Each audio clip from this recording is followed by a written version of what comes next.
Thinking about buying a house in Spain, whether it is a beachfront villa, a cozy countryside cottage, or an apartment in vibrant Barcelona, Spain offers a gorgeous weather, a relaxed lifestyle, and the prices are cheaper compared to many parts of Europe. So let's dive into the video.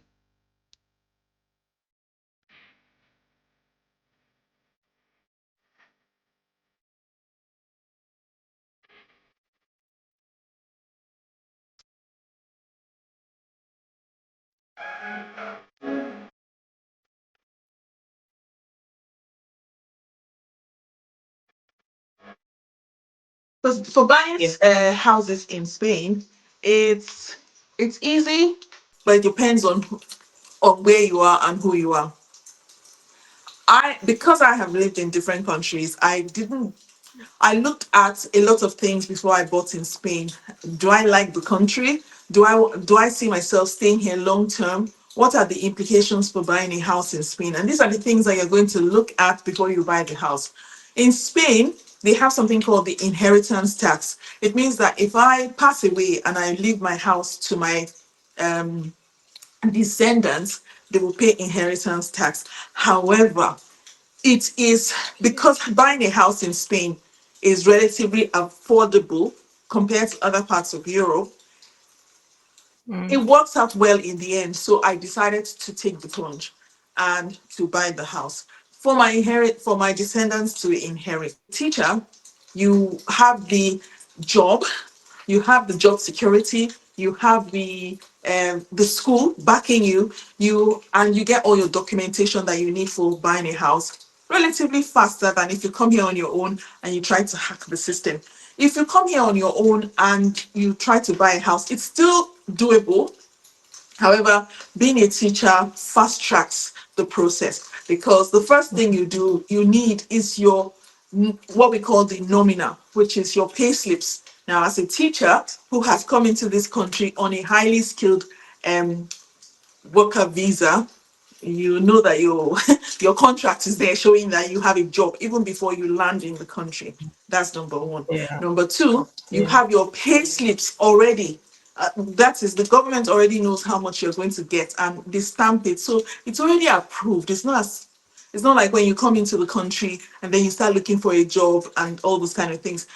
And number three, you Mm. have a bank account because as a teacher in the school on a highly skilled worker permit, your school will get you your bank account and your accommodation before you get here. So you have an address, you have a bank account, and you have your NI number, which is like your social security number here in Spain. So before you even land in Spain, you already have the three things that you need to present to Mm. mortgages. So that's why people like me were able to buy a house within the first 2 years of landing in Spain. Because as we got in here, we already had everything. Before I left the country where I came from, I already had my social security number because it comes as part of my work permit.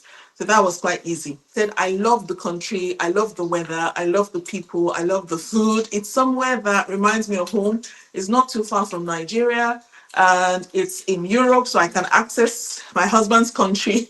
And just so many things. I just felt that Spain is just central. And right now they've got an incentive where they need 25 more immigrants to come into the country. By May 20th, they're going to be releasing a new law where 25 million people are needed and they're going to fast track how to get their work permits and other ways for them to become residents in Spain. So this is the best time to buy in Spain because of all the incentives that the government is formulating, the incentive that the government is giving for people to come to Spain. It is quite difficult for Mm. Africans to get, if you're an African immigrant in Spain, it is a little bit difficult to get to buy a house in Spain because Spain is known for its bureaucracy. They love a lot of paperwork, but more than half of the paperwork is done for you once you are a teacher in the country because they have this respect for teachers. That's number one. And number two, your job is, you're sure it's going to be a regular salary that is coming. So that sort of takes away most of what banks will be looking at, because they'll be looking at if you can pay, you're not from the country, are you just going to get up and run away? But when they see that you have a job and it's a good job, nobody's going to just get up and run away from a Job, good yeah. job like that. So that gives you the Mm, security that you mm, need. So if you're a teacher, start getting those forms ready as soon as you land, because it starts counting. All you need to do is show yeah. 6 months worth of pay slips. So that's what Okay. you need. For some banks, if they want to stretch it, they will tell you to bring 9 months worth of pay slips. Not a precope. You can get 9 months worth of pay slips as a teacher in this country. And don't be afraid that you can't count your holidays, because you will still get your pay slips during your holiday. As a teacher, we get paid during the holiday in Spain. So you can still count that as part of it. So you see, it's easy for you to get your 6 months or 9 months if the banks want to be fussy, especially if you're an African. They will be fussy because they feel like there's nowhere for them to hold you. Like if you're in Europe, they can pursue you to your country. If you're in the US, they can pursue you to your country. But when you go to Africa, they feel like the systems in Africa, they don't understand it, so they won't know where to follow you to, or where to how to pursue you. But once you have the school, and because of the processes you go through to get the job at the school, you go through police reports where you have to drop your addresses for the past 10 years. They know that there's enough documentation on you for them to follow up on you if they need to follow up on you for anything. For us now that are Africans that are buying homes here. So we are starting to get that reputation for wanting houses and for, buying property and staying true to our word. Now, to buy the house, you need to have, officially it's 10%. But again, as an African, they might want to stretch you. Like I said, because of the security, they might tell you to bring 20% of the house. And I will tell you something, houses in Spain are not as expensive as you have in other parts of Europe. You could get a house, a 3 bedroom house in Spain for 90,000 euros.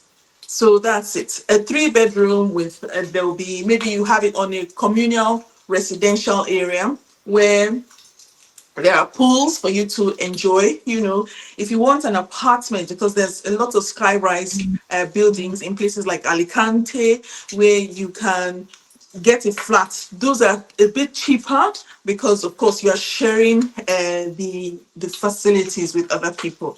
A 3 bedroom house with a kitchen, a dining room, and a sitting room with a big terrace, because Spanish life revolves around community and hanging out outside because of our great weather. You will get a house with a really good terrace and 3 bedrooms, 2 bathrooms, going for between 90 to 94 by the time you've added all the legal fees and everything you have to pay. Is it new build? Yes, new build. New build. New build. So, but one thing about the new builds in Spain, you have to be very careful because some of them have been sitting for a while. So when you buy the new build, nobody has lived in it, because there was a big um, housing boom in Spain before the 2008 crash. And this house I'm sitting in was one of those houses. And when I came, I just saw it's not far from school. This is perfect for me, and so I was able to grab this. However, it had been here as a new build for about 8 years, because because of the financial crash. So I enjoyed Yeah. this. I've enjoyed this house. I've had to repair a few things, because when a house just stays there and nobody's in it, Yeah. even though it's a new Yeah. build, it starts to fall apart. And there are Yeah. lots of houses like this across Spain. Mm. I will advise people to look at places like Murcia. Spelling on the map is Murcia, but because the way Spanish people talk, they call it Murcia. So if you look at places like Murcia or Galicia or uh, parts of Valencia like Alicante, the Región de Valencia, I mean, you will find that those are the cheaper areas. If you go to places like Mallorca, that's another cheap area, and these areas have international schools. So if you're looking for schools in Spain and you want to buy a house, if that's part of your your plan. Mm-hmm. Look at places like Región de Murcia, Región de Valencia, especially in the Alicante area where it has a lot of expats, a lot of international schools, so you can work. You don't live too far from where you live, from where you Mm, work, and places like Mahioka. You would enjoy places like that. And these areas are full of expats, which is why they have the international schools. How to get these houses? You need to go on. There are apps where, like how you have Rightmove and Zoopla in the UK. In Spain, you yeah. have the Idealista or Fotocasa, and these are really really good. I would also advise when you buy the house, when you have the 10% deposit for the house, always have in mind an extra 10 to 20% of the total cost in legal Mm, fees.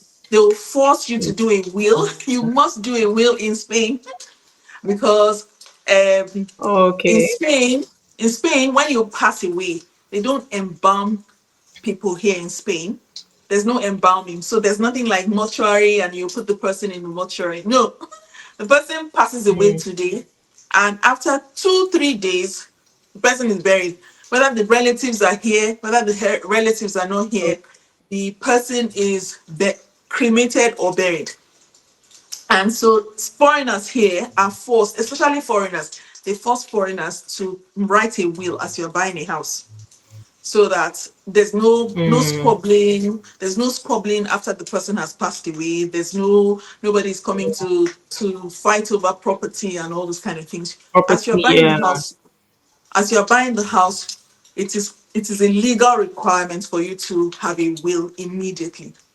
Now, Mm, so okay. on top of your 10 to 20% for the deposit, you have to what did I do? So you have to have an extra 10 to 20% for your legal fees, your will, your evaluation, and all of that. So this house that cost me 94,000 euros was actually about 75,000 euros when I bought the house. But when you add all the legal fees and everything, Yeah. it now Okay. becomes 94. Mm, And because I had worked in the Middle East, I'd been able to save the money to put down half of the deposit. So when they see mm. half of the deposit instead of 10 or 20%, they're very 10%. happy. They are very happy. And then it's easy for you to circumvent every other thing, especially when you work as an international school teacher. You've got the school, you've got your pay slips, you've got your bank Yeah. statements, you've got your NI number, you've got your ayuntamiento, the empadronamiento, something called an empadronamiento, where you are registered at the town council. You've got all those Okay. because school sorts all of that anyway. Mm, okay. So then your deposit now comes in and everything is now easy. So that was why I Mm. worked in the Middle East before coming to Europe, which was really good for me. I will say here that anybody coming to buy homes in Spain, please avoid the tourist area. Avoid tourists. They call it urbanizations. Um, Avoid them because those houses, they know that when expats come to those kind of areas,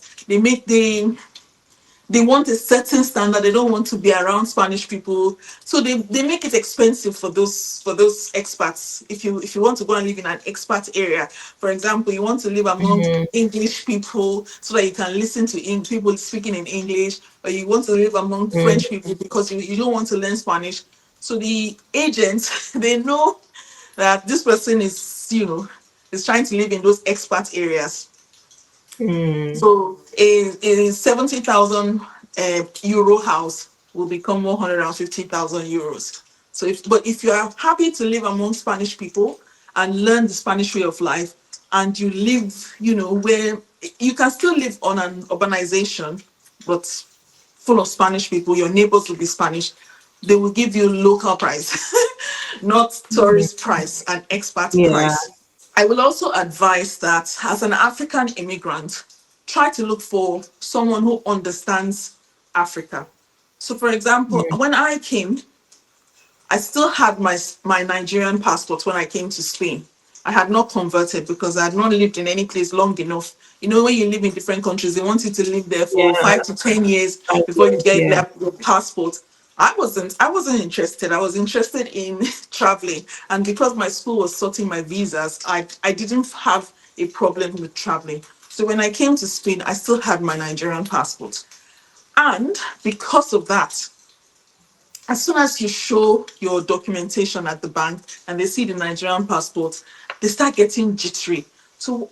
But if you have a broker who is used to Nigerian banking system or Uh, African banking system or understands how to navigate the that knows the Nigerian or African way and also knows the Spanish way, it's mm, very, very easy. It's a very easy process, but Spain likes to bury everything under paperwork. So if you have an expert or someone who is well versed in both African and Spanish ways, it's really, really good. I can recommend two or three, even though I didn't use them. I have friends who have used them, and we can leave the link below. And please contact yeah. them. We're just suggesting you contact them. We're not saying we know them. Like I said, I haven't used them Yes. myself, but I have friends who have used them. So what my friend likes might be different from what you like. So get in touch with Mm, these people. One is a Ghanaian. She's a solicitor. She graduated in law in Spain, and she's very good in property law. There's another one that is a Nigerian. She's a Yoruba woman. She's really good from what I hear, but I have not used her myself. So please, when you go there, don't say we have sent you there. We're not promoting for them. yeah. We're just suggesting that you Yeah. get in touch and do your due diligence. So we talked about the cities where houses are cheap. I would like to say here, avoid places like Barcelona or Madrid. I know that some people like to be in the capital. Yes, if you're in the capital, this house that I'm in now, that I'm telling you is about, it's 94,000 euros thereabouts. If I have this house in Madrid, I'll be paying about 300,000 in Madrid. So if you know you want to invest, yes, there are international schools, a lot of international schools in Madrid. But if the aim is to work and invest in a house, I would avoid places like Barcelona or Madrid because yeah, it's Mm, choked already. It's their big cities. Avoid them. Marbella is beautiful, but the houses there are very expensive because it's full of Northern Europeans who come down here and they want to buy homes here. Again, an expat area will be like Marbella. So yeah, or mm, Valencia. Valencia is still relatively cheap, but Marbella, Madrid, Barcelona, yeah, have your half a million in your pocket when you're going to buy houses there. We've talked about how the Spanish banks will assess your credibility. They don't have a credit score like they do in in the UK. in the UK.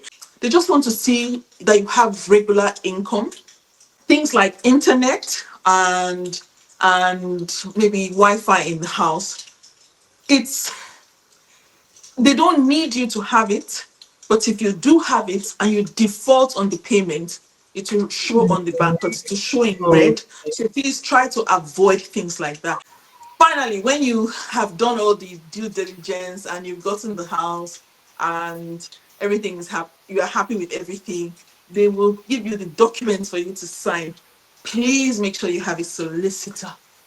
Please, mm, please, please, please, please. We've had Nigerians that have come here and they've gone through the process. It's like they've signed their lives away. School mm, cannot intervene for you at this point. They've done their part. Their part is that they've helped you sort your all the difficult, the technical area, the paperwork. They can't mm, help you here. So you then have to put your thinking cap on and you have to look. If you have to borrow someone's extra brain, you know when they say two heads are better than one, please do that. You will get a notary that will sign the documents for you and stamp and validate your documents for you. And yeah, you're a proud owner of a house. And yes, you're mm. fine. You now relax. Go and relax, bust the champagne, and Yeah. invite mommy and I so that we can come and join me.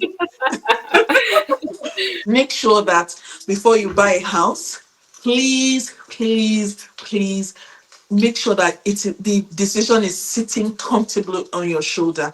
Do not Mm, rush. Do not don't say, if you have any questions in the whole process, ask. If they can't mm, answer you, if the house was not meant to be yours. There are laws mm, protecting you here in Spain, but the minute you sign, you put your signature down, the mm, laws cannot help you. So get as many, get have a folder. I think I had a big folder when I was about to buy mine. I was asking, no question is stupid. No. mm. Yeah. If they can't answer your question, walk away. Don't Yeah. gauge yourself by, oh, this person has a house, that person has a house. No, no. It is still very affordable to rent in Spain. You can find the same three-bedroom house for 400 euros a month, 350, 400 euros a month. So stay in a rented apartment till you are very, very satisfied. And once again, just like Naomi said, well done for even taking the decision in the first place. You will jump through a lot of hoops because you are African. They don't trust us like that. But when you do get it, well done. Congratulations. We'll Yeah. be sending our prayers and our thoughts to you. Mhm. Thank you very much for coming to my channel. Thank you very much for sharing your experience with us.